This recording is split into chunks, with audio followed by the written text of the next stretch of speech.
आज जो चीज हम डिस्कस करने जा रहे हैं वो है आपके पास रेडियो आइसोटोप्स। तो रेडियो आइसोटोप्स हम कहते हैं isotopes of an element that has unstable nucleus emit radiations. यानी कि अगर आपके पास एक एलिमेंट हो जिसका जो न्यूक्लियस है वो अनस्टेबल हो, तो वो जो अनस्टेबल न्यूक्लिया है वो क्या करता है, वो रेडिएशंस को एमिट करता है। तो एज ए आइसोटोप्स को जो कि किसी एलिमेंट के होंगे उनको हम रेडियो आइसोटोप्स कहते हैं। जैसे कि आपके पास इस तस्वीर में हाइड्रोजन के 3 आइसोटोप दिखाए गए हैं, एक ये वाला, एक ये वाला और एक ये वाला। जो पहला आइसोटोप है उसको हम असल में प्रोटियम कहते हैं, तो ये मैं आपके लिए लिख भी देता हूं। जबकि जो दूसरा आइसोटोप है हाइड्रोजन का उसको हम ड्यूट्रियम कहते हैं, जबकि जो तीसरा आइसोटोप है इसका हम ट्रीटियम कहते हैं।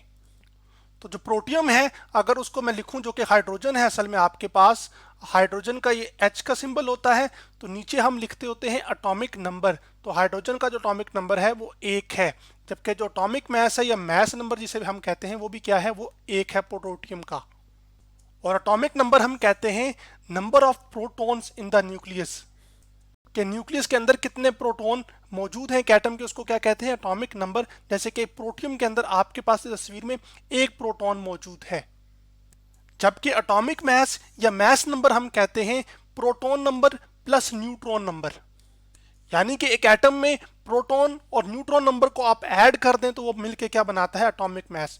तो प्रोटियम के अंदर आप यहाँ पर ये देख रहे हैं कि सिर्फ 1 प्रोटॉन मौजूद है, कोई न्यूट्रॉन मौजूद नहीं है। इस वजह से आपके पास इसका जो एटॉमिक नंबर है 1 प्रोटॉन होने की वजह से 1 है, और आपके पास एक ही आपके पास प्रोटॉन मौजूद होने की वजह से कोई न्यूट्रॉन तो नहीं है इसमें, इस वजह से इसका एटॉमिक मैस भी क्या है, 1 ही है।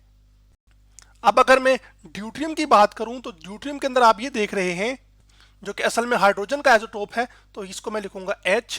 अब आप इसमें तस्वीर में अगर देखें तो कितने प्रोटॉन है, सिर्फ 1 प्रोटॉन है, तो इसका जो एटॉमिक नंबर है वो कितना है, 1। जबकि आपके पास प्रोटॉन और न्यूट्रॉन के सम से क्या बनता है, एटॉमिक मैस। तो 1 प्रोटॉन है और 1 न्यूट्रॉन है, तो इसका मतलब है 1 + 1 कितना हो जाएगा, 2। तो ड्यूट्रियम का आपके पास जो एटॉमिक मैस है या मैस नंबर है वो क्या हो जाएगा, 2। इसी तरह ट्रीटियम में अगर आप देखें तो इसको भी हम, हाइड्रोजन का आइसोटोप है ये H, इसमें 1 प्रोटॉन है तो एटॉमिक नंबर 1 होगा, जबकि 2 न्यूट्रॉन है और 1 प्रोटॉन है तो 2 न्यूट्रॉन जमा 1 प्रोटॉन, असल में टोटल कितने हो जाएंगे, ये 3। तो आपके पास इसका एटॉमिक मैस या मैस नंबर क्या होगा, 3। जबकि जो गोल दायरे आपको नजर आ रहे हैं जिसमें ये E- लिखा हुआ है, ये असल में इलेक्ट्रॉन है जो कि न्यूक्लियस के इर्द गिर्द आपके पास क्या करते हैं, घूमते हैं। जबकि आइसोटोप्स हम किसे कहते हैं, ऐसे एलिमेंट्स को जिनका जो एटॉमिक नंबर है वो सेम हो बट डिफरेंट एटॉमिक मैस। जैसे कि हाइड्रोजन के केस में आपके पास ये देख रहे हैं, चाहे प्रोटियम हो, ड्यूट्रियम हो या ट्रीटियम हो, तो इन सब के जो एटॉमिक नंबर हैं वो तो सेम हैं, लेकिन जो एटॉमिक मैस है जैसे कि प्रोटियम का 1 है, ड्यूट्रियम का 2 है और आपके पास ट्रीटियम का 3 है, तो ये एटॉमिक मैस क्या है, ये मुख्तलिफ है। तो अब चूंकि ये आपके पास हाइड्रोजन के 3 आइसोटोप हैं, तो इसमें जो आपके पास ट्रीटियम है ना, वो असल में आपके पास एक रेडियो आइसोटोप है, जिनको हम रेडियो एक्टिव आइसोटोप भी कहते हैं। ये मुतबादिल नाम है रेडियो आइसोटोप के। इसका मतलब ये हुआ कि आपके पास ये जो ट्रीटियम है, ये चूंकि इसका जो न्यूक्लियस है वो अनस्टेबल है, तो अनस्टेबल होने की वजह से ये क्या करेगा, ये रेडिएशंस को यानी कि शुआओं को क्या करेगा, एमिट करेगा, यानी कि रिलीज करेगा। इसका अनस्टेबल न्यूक्लियस क्यों है, क्योंकि इसके पास एक्सेस एनर्जी है, यानी कि एक्स्ट्रा अमाउंट ऑफ एनर्जी है, क्योंकि इसके न्यूक्लियस में आपके पास जो प्रोटियम है उसकी बनिस्बतन 2 न्यूट्रॉन्स ज्यादा मौजूद हैं। तो वो एक्सेस एनर्जी होने की वजह से इसका जो न्यूक्लियस है वो अनस्टेबल हो जाता है। तो ये क्या करता है कि स्टेबल होने के लिए फिर रेडिएशंस को क्या करता है, इमिट करता है, यानी कि रिलीज करता है, यानी कि छोड़ता है। तो जब किसी एलिमेंट के आइसोटोप्स रेडिएशंस को इमिट करें इस वजह से क्योंकि उनका न्यूक्लियस अनस्टेबल हो, तो ऐसे आइसोटोप्स को हम क्या कह रहे हैं, रेडियो आइसोटोप्स। और इन रेडियो आइसोटोप्स को हम रेडियो एक्टिव आइसोटोप्स या रेडियो एक्टिव न्यूक्लियाइड भी कहते हैं। अब आपके पास ये जो रेडियो एक्टिव आइसोटोप्स हैं या रेडियो आइसोटोप्स हैं, ये जो रेडिएशंस इमिट करेंगे, या तो ये अल्फा रेडिएशंस इमिट कर सकते हैं या फिर ये बीटा रेडिएशंस इमिट कर सकते हैं, जिनको, या फिर आपके पास गामा रेडिएशंस को क्या कर सकते हैं, ये इमिट कर सकते हैं। तो इन तीनों डिफरेंट रेडिएशंस के लिए जो सिंबल इस्तेमाल होते हैं वो मैंने आपने लिख दिया। ये सिंबल अल्फा के लिए है, ये बीटा के लिए है और ये गामा के लिए है। तो ये जो अल्फा रेडिएशन एमिट होंगी, इसकी खास बात ये होगी कि आपके पास जो अल्फा पार्टिकल है वो हम ये कहते हैं कि जो हीलियम है ना आपके पास, अगर उसमें से आप 2 इलेक्ट्रॉन निकाल दें तो उस पर क्या चार्ज आता है, +2। तो ये He+2 है, इसको हम अल्फा पार्टिकल्स कहते हैं। तो आपके पास रेडियो एक्टिव या रेडियो आइसोटोप्स के अंदर अल्फा पार्टिकल्स इमिट हो सकते हैं, जबकि इसके बरक्स ये जो बीटा पार्टिकल्स हैं जिनको हम इलेक्ट्रॉन्स कहते हैं, लेकिन ये इलेक्ट्रॉन्स आपके फास्ट मूविंग होने चाहिए। तो फास्ट मूविंग इलेक्ट्रॉन्स भी आपका जो न्यूक्लियस है वो क्या कर सकता है, वो इमिट कर सकता है।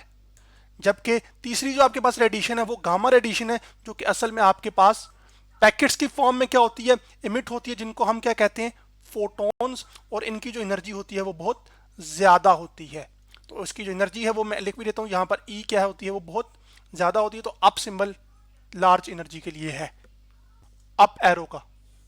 अब हम आगे बढ़ते हैं और ये बात करें, आपके पास हर एक जो एलिमेंट के आइसोटोप है ना वो रेडियो एक्टिव या रेडियो आइसोटोप नहीं होगा। जैसे आपके पास ये जो ड्यूट्रियम है ये भी हाइड्रोजन का आइसोटोप है, लेकिन ये रेडियो एक्टिव आइसोटोप नहीं है, यानी कि ये रेडिएशन को इमिट नहीं करेगा खुद ब खुद। जबकि जो रेडियो एक्टिव आइसोटोप्स होते हैं वो खुद ब खुद क्या करते हैं, एनर्जी को इमिट करते हैं, यानी कि रेडिएशंस को क्या करते हैं, इमिट करते हैं। इसी तरह ये जो प्रोटियम है और ये जो ड्यूट्रियम है ये आपके पास स्टेबल आइसोटोप्स हैं हाइड्रोजन के, जबकि जो ट्रीटियम है ये आपके पास अनस्टेबल आइसोटोप है। तो जो अनस्टेबल आइसोटोप होगा या न्यूक्लियस होगा वही रेडिएशंस को क्या करेगा, इमिट करेगा। अब आपके पास जो एलिमेंट है हाइड्रोजन से लेकर, जिसका एटॉमिक नंबर 1 है, एटॉमिक नंबर 1 से लेकर आपके पास जो 82 तक के एलिमेंट्स हैं, असल में इन एलिमेंट्स को हम स्टेबल एलिमेंट्स भी कहते हैं या स्टेबल न्यूक्लियाई भी। तो न्यूक्लियाई क्या होता है या न्यूक्लियस क्या होता है कि वो आपके पास न्यूट्रॉन और प्रोटॉन से मिलकर बनता है। तो एलिमेंट्स इनके एटॉमिक नंबर 1 से लेकर 82 तक हैं, उनके न्यूक्लियस को हम क्या कहते हैं, स्टेबल न्यूक्लियाई कहते हैं। अनलेस और अनटिल ऐसा मुमकिन है कि आपके पास उस एलिमेंट के जो आइसोटोप हों तो उनमें से कोई एक आधा आइसोटोप जो है वो अनस्टेबल हो जाए, जैसे कि हाइड्रोजन के केस में जो इसका ट्रीटियम आइसोटोप है वो क्या है, वो अनस्टेबल है। इसी तरह जिन एलिमेंट्स के एटॉमिक नंबर 82 से ज्यादा है उनको हम कहते हैं नेचुरली अनस्टेबल एलिमेंट्स। तो फिर मैं यूं लिख सकता हूं, elements having atomic number greater than 82 are naturally unstable, यानी कि कुदरती तौर पर आपके पास जिन एलिमेंट्स के एटॉमिक नंबर 82 से ज्यादा होंगे वो आपके पास अनस्टेबल होंगे। तो अनस्टेबल होने की वजह से वो क्या करेंगे कि वो आपके पास या अल्फा या बीटा या फिर गामा रेडिएशंस को क्या करेंगे, इमिट करेंगे। जैसे कि आपके पास जो यूरेनियम है जिसका एटॉमिक नंबर होता है 92, यूरेनियम आपके पास 92 इसका एटॉमिक नंबर है, जबकि एटॉमिक मास क्या है, 238। इसी तरह इस यूरेनियम का एक और आइसोटोप है जो क्या यूरेनियम, जिसमें एटॉमिक नंबर तो क्या रहता है, सेम रहता है। यूरेनियम के लिए सिंबल यूज करते हैं हम वो यू करते हैं, जबकि इसका जो दूसरा आइसोटोप है उसका एटॉमिक मास कितना है, 235। इसी तरह एक और जो आइसोटोप है वो यूरेनियम 92 एटॉमिक नंबर होगा, जबकि जो उसका एटॉमिक मास है वो 234 है। तो ये तीनों के जो तीनों आइसोटोप्स हैं यूरेनियम के, इनका जो एटॉमिक नंबर है वो अगर आप देखें गौर से तो वो 82 से क्या आ रहा है, ज्यादा। तो इसका मतलब ये है कि ये नेचुरली क्या होगा या कुदरती तौर पर क्या होगा, ये अनस्टेबल होगा। तो ये स्टेबल्स होने के लिए क्या करेंगे, रेडिएशंस को इमिट करेंगे। तो अब हम ये बात करते हैं कि बार बार मैं जिक्र कर रहा हूं कि आपके पास कि जो एलिमेंट के आइसोटोप हैं वो अनस्टेबल हो जाते हैं। तो अब सवाल ये है कि ये अनस्टेबल होगा कैसे, जिसकी वजह से रेडिएशन एमिट हो रही हैं। तो ये जो आइसोटोप का अनस्टेबल होना, ये किसी एलिमेंट का अनस्टेबल होना है, उसको अभी हम इस तस्वीर से समझ सकते हैं, जिसमें आपके पास एक यहाँ पर ये न्यूक्लियस है, लेकिन खास करके हम यूरेनियम के भी न्यूक्लियस की बात कर रहे हैं। अब इसके अंदर आपके पास न्यूक्लियस के अंदर प्रोटॉन और न्यूट्रॉन पाए जाते हैं। तो जो न्यूट्रॉन है आपके पास वो ये जो ब्लू है, आपके पास ये ब्लू एट न्यूट्रॉन है, जबकि आपके पास ये जो लाल कलर के हैं ये जो यूरेनियम के अंदर पाए जाने वाले प्रोटॉन हैं वो हैं। तो ये पूरा मिल के ना आपका क्या बन रहा है, एक तरह से न्यूक्लियस बन रहा है, जिसके अंदर आपके पास न्यूट्रॉन और प्रोटॉन मौजूद हैं। अब आपको पता है कि जो प्रोटॉन और प्रोटॉन होता है इस न्यूक्लियस के अंदर मौजूद है, ये प्रोटॉन और प्रोटॉन एक दूसरे को क्या करेगा, रिपेल करेगा, यानी कि एक दूसरे से दूर धकेलेंगे। तो प्रोटॉन प्रोटॉन एक दूसरे को क्या करेंगे, रिपेल करेंगे। क्योंकि प्रोटॉन क्या है, चार्ज पार्टिकल है, तो जो चार्जेस के बीच में जो फोर्स होती है, ये सेम चार्जेस के बीच में वो रिपल्शन की फोर्स होती है।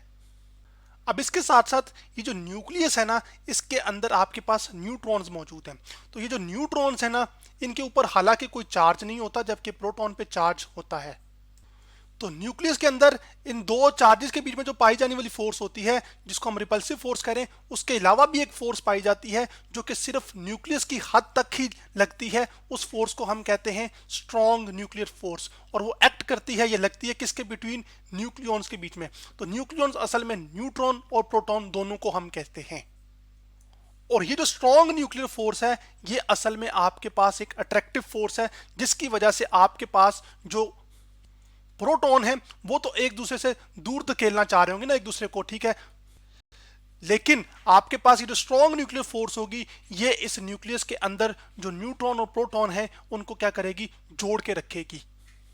अभी जो स्ट्रॉन्ग न्यूक्लियर फोर्स है, ये दो प्रोटॉन्स के बीच में भी एक्ट कर सकती है, लगती है, दो न्यूट्रॉन्स के बीच में भी लगती है, और एक न्यूट्रॉन और प्रोटॉन के बीच लग सकती है। तो चले मैं इसको यूं भी एरो भी दे देता हूं, ठीक है। प्रोटॉन और न्यूट्रॉन के बीच में कौन सी फोर्स हो सकती है, होती है स्ट्रॉन्ग न्यूक्लियर फोर्स न्यूक्लियस के अंदर।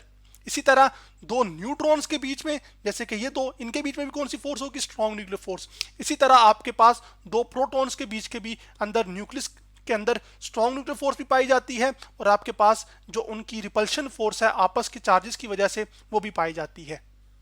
तो जब आपके पास एक एटम के अंदर कम प्रोटॉन और कम न्यूट्रॉन होंगे, तो आपके पास ये होगा कि जो प्रोटॉन प्रोटॉन की जो रिपल्शन की फोर्स है ना, वो छोटे डिस्टेंसेस पर क्या होती है, वो ज्यादा सॉरी मैं गलत कर गया हूं, वो ये है कि आपके पास जो प्रोटॉन प्रोटॉन के दरमियान रिपल्शन की फोर्स है, वो असल में आपके पास छोटे डिस्टेंसेस के ऊपर क्या होती है, वो कम होती है बानिस्बतन स्ट्रॉन्ग फोर्स के। यानी कि जो स्ट्रॉन्ग फोर्स है दो प्रोटॉन्स के बीच या दो न्यूट्रॉन्स के बीच, वो बहुत छोटे फासले पर वो डोमिनेट करती है इलेक्ट्रोस्टैटिक फोर्स पर। इलेक्ट्रोस्टैटिक फोर्स असल में जो दो प्रोटॉन्स के बीच में फोर्स पाई जा रही है।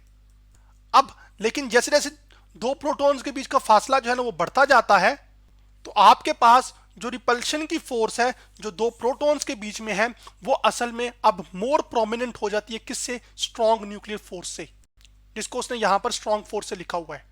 यानी कि जब आपके पास जो प्रोटॉन्स के बीच का फासला ज्यादा होगा, तो जो रिपल्शन की फोर्स है वो ज्यादा हो जाएगी बानिस्बतन प्रोटॉन से। इस वजह से आपके पास जैसे जैसे नंबर ऑफ प्रोटॉन्स एक न्यूक्लियस के अंदर बढ़ते जाते हैं, और वो अगर 82 से ज्यादा हो जाए, तो उसके अंदर क्या होगा कि आपके पास जो प्रोटॉन प्रोटॉन रिपल्शन है वो डोमिनेट कर जाएगी किसको, जो स्ट्रॉन्ग फोर्स है, जिसकी वजह से आपका जो न्यूक्लियस है वो क्या हो जाएगा, वो अनस्टेबल हो जाएगा। और जब न्यूक्लियस अनस्टेबल हो जाएगा, तो वो क्या करेगा, वो फिर स्टेबल होने के लिए रेडिएशंस को एमिट करेगा, और वो रेडिएशंस अल्फा, बीटा और गामा हो सकती हैं।